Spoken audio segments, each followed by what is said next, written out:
네, 안녕하세요. 제이비입니다. 오늘 영상 시작하기에 앞서 미리 한 가지 말씀을 드리자면요. 제가 새벽에 멤버십 커뮤니티 게시판에 글을 남기기도 했지만 FAS에 추매를 들어갔습니다. 사실 아직 은행권 위기가 끝나지 않은 상황인데 들어간 이유는요. 우선 지역은행들 때문에 대형은행들까지 싸잡혀서 이렇게 계속 크게 하락하는 건 당분간은 좀 없지 않겠나 하는 게 컸습니다. 그리고 실리콘밸리 파산 사태 이후에 연방예금보험공사에 내는 보험료가 더 올라갔다는 소식까지 나온 거 보면 당분간 대형은행이 겪을 수 있는 악재는 어느 정도 다 나왔다고 봤고요. 거기에 유명한 금융사인 블랙스톤에서 무슨 말을 했냐면요. 이번 은행 파산 사태 이후에 은행들의 대출 문턱이 높아진 점을 파고들어서 보험사들이 대출 시장에 본격적으로 뛰어들려고 한다는 소식도 전해졌거든요. 그리고 FAS는 단순히 대형은행들 뿐만이 아니라 보험사라던가 자산운용사라던가 금융업 전반에 걸친 여러 기업들이 모여있는 ETF 상품이다 보니 나름 괜찮을 것으로 봤기 때문에 FAS에 추매를 들어갔습니다. 앞으로도 추가 매수를 들어간다거나 익절을 한다거나 하는 것들이 생기면 멤버십 회원분들께는 커뮤니티 게시판을 통해 바로바로 소식 전해드리도록 하겠습니다. 네, 그럼 어제 시황에 대해 설명을 드리자면요. 어제 증시는 보합권에서 끝났고 채권도 좋은 모습을 보여줬습니다. 사실 나스닥 지수는 하락으로 끝날 뻔했는데 구글이 전날에 이어 또다시 좋은 모습을 보여준 게 컸습니다. 정말 구글은 역시 뭐랄까요, 저를 예전부터 봐오신 분들이라면 아시겠지만 제가 개별 기업으로서는 이례적으로 구글은 여러분들께 추천도 드리고 또 이번 하락장에서 저점의 추가 매수를 몇 차례 진행했다는 걸 다들 아실 텐데요. 커뮤니티 게시판에 글도 쓰고 영상으로 몇 번 남기기도 했으니까요. 물론 오랜 시간에 걸쳐 형성된 구글에 대한 저의 애정과 이에 따른 어느 정도의 확증 편향이 가미됐을 수도 있지만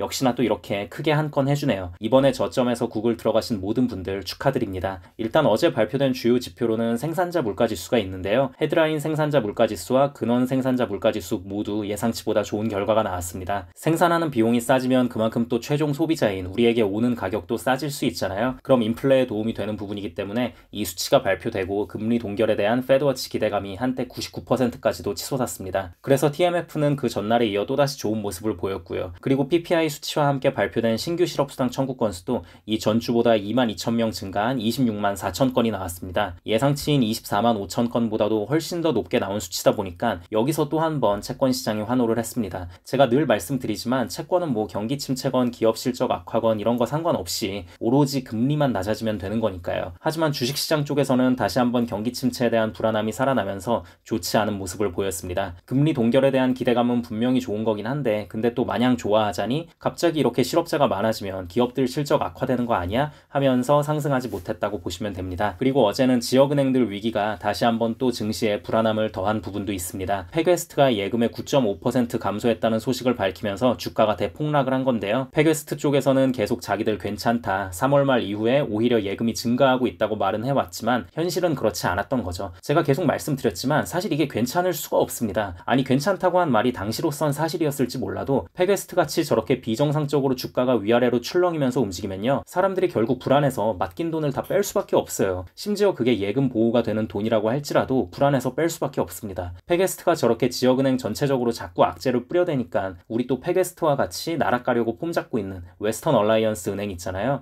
여기서도 긴급하게 공시를 내면서 자기들 5월 2일 이후에 예금이 6억 달러나 증가했다고 밝히면서 시장을 안심시키기도 했는데요. 이 소식의 주가는 잠깐 회복한 듯 보이기도 했지만 결국 0.77% 하락으로 끝났습니다. 제가 봤을 땐 웨스턴 얼라이언스 여기도 많이 불안합니다. 어째 진행되는 꼴이 며칠 전 패괴스트랑 거의 흡사하게 움직이는 것 같아서 혹시 투자를 생각하시는 분들이 있다면 다시 한번 잘 생각해 보시는 걸 추천드립니다. 자, 그럼 우리가 좀 의아한 게 그래 지역은행들 얘네들이야 계속 망해가는 추세니까 이제 지역은행들 주가 빠진 건 알겠다. 근데 왜 대형은행들까지 이렇게 빠졌나 궁금하시잖아요. 물론 전체적으로 은행 섹터의 분위기가 안 좋았기 때문에 같이 싸잡혀서 빠진 것도 있고요. 그리고 또 어제는 어떤 소식이 있었냐면요. 연방예금보험공사가 실리콘밸리 파산 사태 등으로 인해서 이번에 손실이 워낙 컸다 보니까 이 손실을 메꾸기 위해서 대형은행들한테 보험료가 인상될 거라고 발표를 한 거예요. 이렇게 되면 대형은행들 입장에서도 원래 같았으면 안 들던 돈이 또 추가로 들어가게 되는 거니까 실적에도 타격이 있을 수밖에 없거든요. 그래서 같이 빠졌다고 보시면 됩니다. 근데 이런 은행들의 혼란과 부채 한도 협상에 대한 불안함이 오히려 빅테크 기업들에게는 호재로 작용하고 있는 모양새인데요. 오히려 안전자산이라고 생각하는 빅테크 기업들로 시장에 자금이 더 집중해서 모여버리는 거죠. 그러니까 이게 이런 겁니다.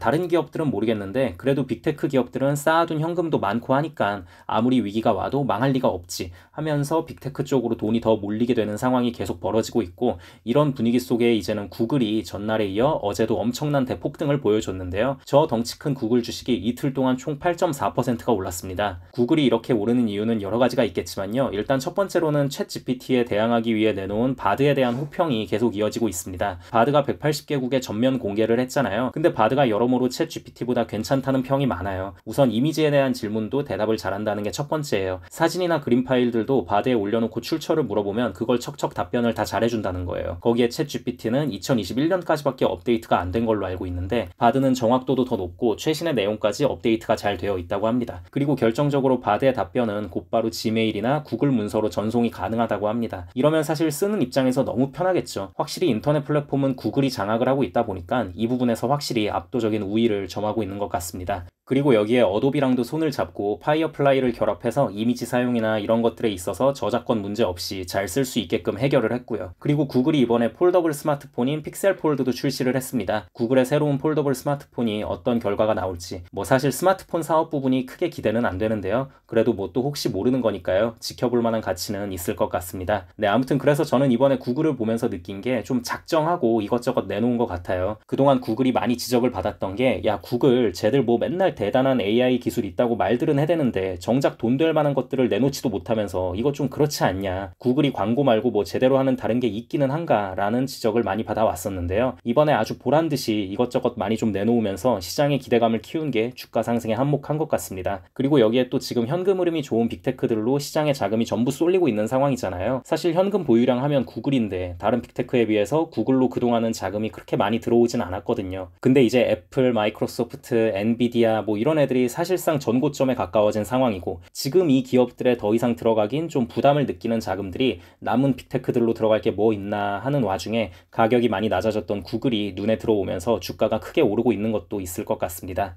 네, 아무튼 오랜 구글 주주로서 참 기쁜 상황이고요. 앞으로도 이 상승세를 계속 잘 이어나갔으면 좋겠습니다. 네, 그럼 앞으로도 채권이나 주식의 추매를 진행하거나 부분 익절을 하게 되면 멤버십 회원분들께는 멤버십 커뮤니티 게시판을 통해 바로바로 말씀드리도록 하겠습니다. 그럼 오늘 영상은 여기까지 하도록 하고요. 오늘도 많은 분들이 새롭게 멤버십 가입을 해주셔서 감사 인사드리고 마무리하도록 하겠습니다. 마룬님 맥도날드 멤버십 가입 감사드립니다. 김나리님 맥도날드 멤버십 가입 감사드립니다. 하늘바다님 맥도날드 멤버십 가입 감사드립니다. 준사잉님 맥도날드 멤버십 가입 감사드립니다. 이재니님 스타벅스 멤버십 가입 감사드립니다. 준님 스타벅스 멤버십 가입 감사드립니다. 오드아이님 스타벅스 멤버십 가입 감사드립니다. 박병구님 스타벅스 멤버십 가입 감사드립니다. 김가진님 스타벅스 멤버십 가입 감사드립니다. 박범성님 코카콜라 멤버십 가입 감사드립니다. 루이진님 스타벅스 멤버십 가입 감사드립니다. 아담팡님 스타벅스 멤버십 가입 감사드립니다. 최진호님 스타벅스 멤버십 가입 감사드립니다. 정회룡님 스타벅스 멤버십 가입 감사드립니다. 이경재님 스타벅스 멤버십 가입 감사드립니다. 코모님 코카콜라 멤버십 가입 감사드립니다. 멤버십 가입을 해주신 모든 분들께 깊은 감사드립니다. 멤버십 가입을 하시면 제가 조회수에 신경 쓰지 않고 좀 더 편하게 이런저런 시장 상황에 대해 말하는 영상들을 보실 수 있고요. 스타벅스 멤버십 이상부터는 제가 커뮤니티 게시판에 그때그때 중요한 사안들이 있을 때 실시간으로 올리는 글들을 보실 수 있으니 많은 관심 부탁드립니다. 그리고 마지막으로 귀한 시간 내어 제 영상을 봐주시고 응원의 댓글까지 남겨주시는 모든 구독자분들께도 깊은 감사드립니다. 앞으로도 단 한 명의 낙오자 없이 모든 구독자분들의 장기 투자 성공을 위한 멘탈 케어 영상 제작에 온 힘을 다하겠습니다. 감사합니다.